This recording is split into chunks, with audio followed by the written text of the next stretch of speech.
ಬಿಜೆಪಿಯಲ್ಲಿ ಒಳ ಜಗಳ ತಾರಕಕ್ಕೇರ್ತಾ ಇದೆ. ಬಿಜೆಪಿ ಶಾಸಕರು ಬಿಜೆಪಿ ಸಂಸದರನ್ನ ದೂರೋದು, ಹೀಗೆ ಬಿಜೆಪಿಯಲ್ಲಿನ ಕಚ್ಚಾಟಕ್ಕೆ ಹೈಕಮಾಂಡ್ ಈಗ ಬಿಗ್ ಬ್ರೇಕ್ ಹಾಕಿದೆ.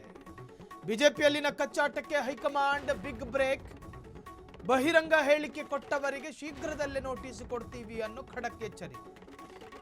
ನಿನ್ನೆ ನಡೆದಂತಹ ಕೋರ್ ಕಮಿಟಿ ಸಭೆಯಲ್ಲಿ ಈ ತರಹದ್ದೊಂದು ನಿರ್ಧಾರ ಮಾಡಲಾಗಿದೆ. ಸಂಸದ doctor K Sudhakar, MLA SR Vishwanath, MP ರೇಣುಕಾಚಾರ್ಯಗೂ ಕೂಡ ನೋಟಿಸ್ ಫಿಕ್ಸು. ಹೇಳಿಕೆ ಮೂಲಕ ಆರೋಪ ಪ್ರತ್ಯಾರೋಪ ಹಿನ್ನೆಲೆ ಹೈಕಮಾಂಡ್ ಖಡಕ್ ವಾರ್ನ್ ಮಾಡಿದೆ. ಪಕ್ಷಕ್ಕೆ ಡ್ಯಾಮೇಜ್ ಮಾಡುವವರು ನಮ್ಮವರಲ್ಲ.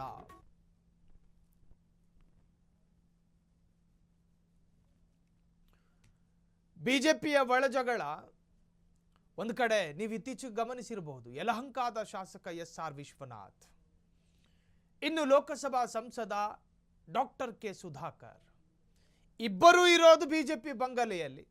ಆದರೆ ದಾಯಾದಿ ಕಲಹ. ಯಲಹಂಕದಲ್ಲಿ ನಿಂತ್ಕೊಂಡು ಸುಧಾಕರ್ಗೆ ಚಾಲೆಂಜ್ ಹಾಕ್ತಾರೆ ಯಾರು? ಎಸ್ಆರ್ ವಿಶ್ವನಾಥ್. ತಮ್ಮದೇ ಎಂಎಲ್ಎ, ತಮ್ಮದೇ ಸಂಸದನ ವಿರುದ್ಧ ವಾಗ್ಯುದ್ಧ.